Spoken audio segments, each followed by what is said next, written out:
começa bem, começa empolgado, começa, bem fervoroso, bem entusiasmado. Mas aí o tempo vai passando e nada acontece. Aí entra o cansaço, a esperança vai embora, a fé vai diminuindo e a vontade de desistir aparece. Porque os resultados eles não vêm. E a gente quer o resultado para ontem, não é verdade? Sim. Aqui na Bíblia nós aprendemos que Deus nunca chega atrasado, Geni. Deus nunca chega atrasado. Viu, Mirinho? Deus nunca chega atrasado.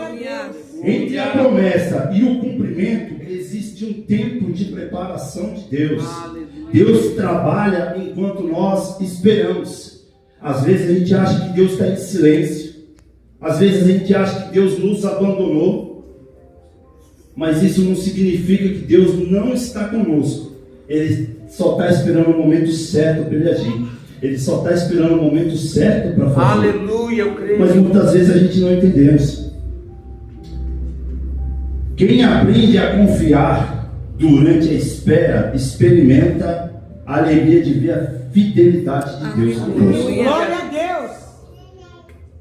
Em Hebreus 10, 36 diz assim, porque necessitais de paciência, para que depois de haveres feito a vontade de Deus, possais alcançar a promessa.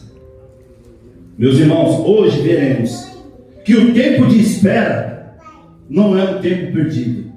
É o tempo em que Deus fortalece a nossa fé. É o tempo em que Deus molda o meu e o seu caráter. Aleluia. E nos prepara para receber aquilo que Ele já prometeu. Se Deus prometeu, Ele cumprirá. Nossa responsabilidade é permanecer firme até o dia do cumprimento da promessa. Aleluia. A promessa, a gente olha o cenário, nada mudou, continuou tudo do mesmo jeito. Aí o que acontece? Vem o desânimo, vem o cansaço espiritual, vem a frieza, vem enfraquecendo a nossa fé.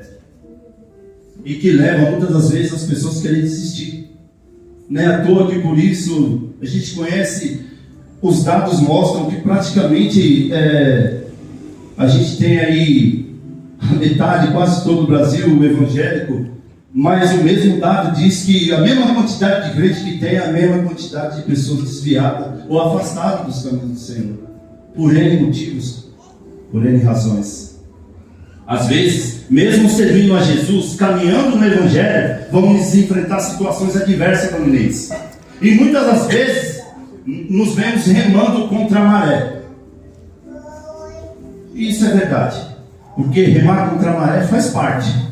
Porque o Evangelho é andar na contramão do mundo. Aleluia. É andar na contramão do sistema. Aleluia. Aleluia. É viver a Cristo. Os ventos contrários vêm, mas a gente vai viver na Cristo. E o mundo não entende, meu pastor. O mundo não entende porque a gente viver a Cristo é perdoar. Viver a Cristo é se arrepender. Viver a Cristo é amar. Viver a Cristo é você carregar a sua cruz todos os dias. Aleluia.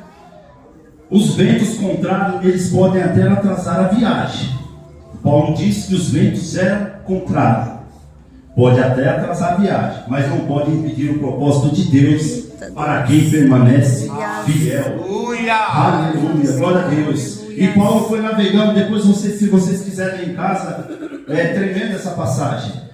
No Senhor, Ele se inclinou para mim e ouviu o meu clamor. Olha que bênção. Então o segredo é esse. Para esperar quando as coisas estão devagar, é esperar no Senhor. Aleluia. Deus prometeu um filho para Abraão, mas não foi no dia seguinte. Olha quanto tempo que levou para José se tornar governador do Egito. Imagine você, se José tivesse sido governador do Egito, Bispo Rodrigo, no dia seguinte. Ele não estava pronto, irmão. Verdade. Ele não estava pronto para perdoar seus irmãos. E acredite você, que a falta de perdão tem nos distanciado das promessas de Deus. Existem promessas que já estão geradas, mas nós não estamos prontos para receber. Muitas vezes por causa do nosso coração, cheio de mágoa, cheio de angústia. E tem pessoas que Deus já gerou, como diz Lázaro, né? Como diz o irmão Lázaro, você está gerando, né? Tem promessa que Deus já gerou, tem bênção que está lá, falta só o cidadão tomar posse. Mas ele não tira o coração de pedra, ele coloca o coração de carne. Ele não deixa ser guiado pelo Espírito Santo. Quando o Senhor fala para ele, faz isso, ele faz aquilo. Quando o Senhor fala para ele, faz aquilo, ele faz isso. Porque Deus não precisa não de tempo para nos abençoar. É nós que precisamos de tempo para ser lapidado pelo Senhor, para receber aquilo que Ele já gerou na eternidade. Glória a Deus.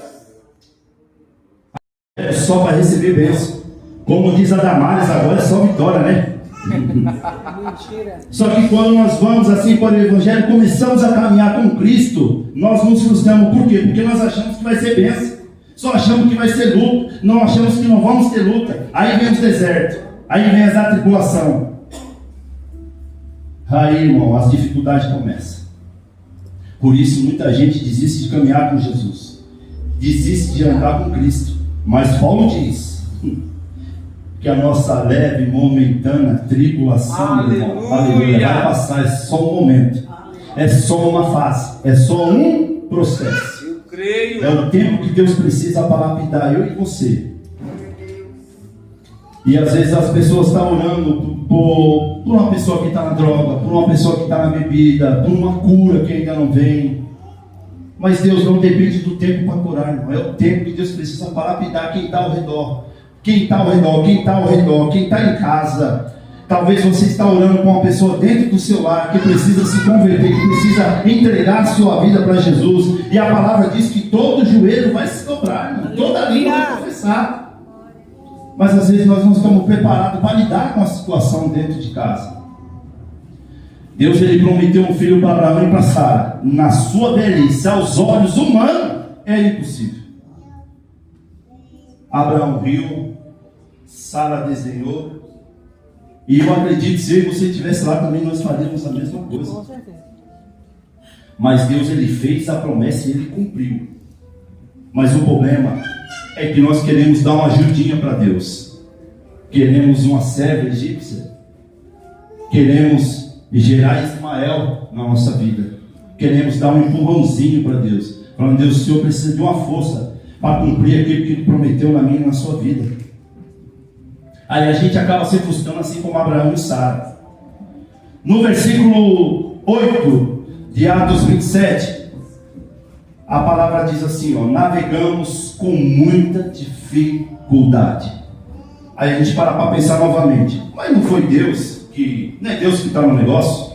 Não foi Deus que falou para Paulo que ele ia para Roma? A palavra nos ensina que mesmo Deus estando, as dificuldades ela vem. Muitas pessoas desistem de andar com Jesus, desistem de caminhar no Evangelho quando as dificuldades começam. Dizem que Deus prometeu e ainda nada aconteceu. Pelo contrário, ficou pior. Perdi o emprego, aumentou meu aluguel, as contas aumentaram, a situação cada vez ficou mais difícil. E isso muitas vezes acontece porque talvez nós mesmos falamos, né? Agora com Jesus no barco, não tem tempestade. Eu me lembro do restaurante, meu bispo. Nós compramos ali o restaurante, mas aí os anos foram se passando, as coisas foram ficando difíceis. Eu falei, é impossível de Deus estar nesse negócio. Não é possível. Quanto mais a gente luta, as coisas, não estou dizendo que hoje está fácil. Mas quanto mais a gente lutava, mais as coisas ficavam difíceis no restaurante.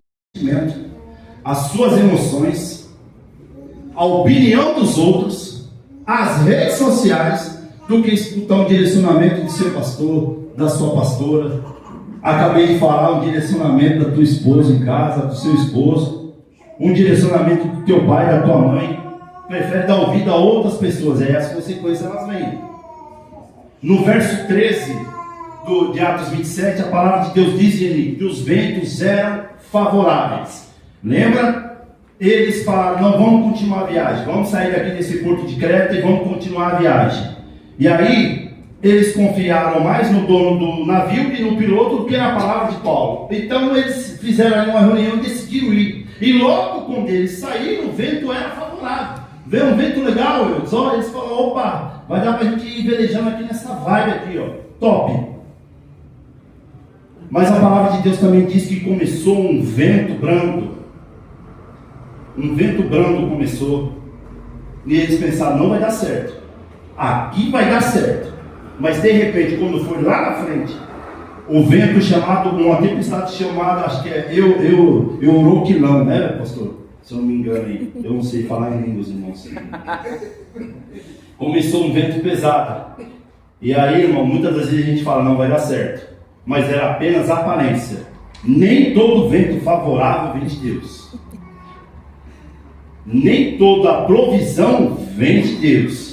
Às vezes vem algo na minha, na sua vida, como o pastor acabou aqui de dar exemplo do César. Ora, jejue para ver se esse negócio realmente é de Deus. No versículo 14 de Atos 27, do 14 ao 20, é a parte que mais me chamou a atenção nessa ministração.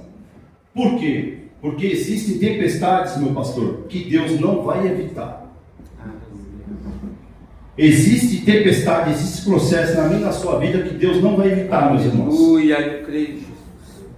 Existe processo na minha e na sua vida que nós vamos passar. Deus não vai evitar que eu e você passe pelo processo para ser lapidado, para ser moldado, para chegar até onde Ele quer, para chegar até onde Ele pode derramar o propósito dEle, para chegar até onde Ele possa derramar a bênção dEle, as promessas dEle na minha e na sua vida. Mas tem uma diferença muito grande. Tem uma diferença entre passar o processo com Ele e passar o processo sem Ele. Aonde veio aquela tempestade forte, chamado Euroquilão. E aí, no verso 18, eles jogaram a carga fora. No verso 19, eles jogaram os equipamentos dos navios fora. Por quê? Porque a tempestade estava muito grande. Eles saíram achando que o vento era favorável, mas não era. E aí veio essa tempestade terrível. E eles começaram a jogar as coisas do navio fora. Mas Deus não tinha compromisso com o navio. Deus tinha compromisso com as almas que estavam no navio, meu bispo. Deus não tinha compromisso com as cargas. Deus tinha compromisso com as vidas. No verso 20, a situação foi piorando. Paulo diz, Lucas diz que não tinha nem sol, nem estrela e nem esperança. E quantas vezes Deus não impede eu e você de passar por um momento de tempestade? Foi assim com Daniel na cova dos leões. Deus não impediu Daniel de entrar na cova. Deus entrou lá dentro com ele. Sadraque, Mesaque e Abednego foi a mesma coisa. Deus não livrou eles da fornalha, mas entrou lá dentro com eles. Aleluia! Aleluia! Coloca a promessa de Deus. Eu não sei qual processo, irmão, não sei o que você está passando, ou eu não sei o que você passou, ou eu não sei o que pode vir pela frente, mas uma coisa eu garanto, que a tempestade não cancela nenhuma promessa que Deus fez para mim na sua vida. Aleluia! Aleluia, eu creio. Depois de muitos dias, Paulo se levanta. Enquanto todos se desesperavam, ele tinha uma palavra. Ele disse, o anjo do Senhor apareceu. Não temas. Observe, primeiro Deus lembra a promessa. Primeiro Deus lembra a promessa. Aí me reveio o que o pastor Rodrigo me disse aqui ao entregar o microfone. Quarta-feira passada, o pastor Mazinho estava aqui ministrando, falou, irmão, lembra do que Deus já fez na sua vida. E essa palavra mexeu comigo durante a semana inteira, fervorosamente. Porque já tem promessas que Deus já cumpriu, pastor, na minha e na sua vida. Mas o problema é que às vezes dá amnésia espiritual na gente. A gente esquece de ser grato ao Senhor. A gente esquece de agradecer pelo que Deus já fez. E aqui a gente aprende que Paulo diz, não temas, não temas. Deus primeiro lembra a promessa. Depois ele revela o livramento. Porque Deus não esquece daquilo que Ele falou. A palavra de Deus lá em Isaías 55:11 diz, a minha palavra não volta vazia. Aleluia. Se Deus prometeu, Ele vai cumprir. Eu não sei qual foi a profecia, irmão, que te entregaram. Eu não sei qual foi a promessa que Deus fez para você durante a sua caminhada cristã. Talvez já se cumpriu, talvez vai cumprir ainda. Você mantenha firme na fé, porque a palavra de Deus não volta vazia. Atos 27, 22 ao 25, Paulo declara assim: eu creio. Paulo não disse eu creio no navio. Paulo não disse eu creio nos marinheiros. Aleluia. Paulo não disse eu creio no mar. Eu creio no que está acontecendo. Não, Paulo disse eu creio em Deus. E é essa fé que quem acredita na promessa do Deus do impossível. É nisso que eu e você temos que acreditar. Temos que ter esse ato de fé. Quando chegar uma pessoa no meio do seu lado e falar: irmão, eu acho que isso aí não vai para frente não. Você tem que bater o pé e falar: não, vai sim, porque eu creio no Deus a quem eu sirvo. Vai acontecer sim. Vai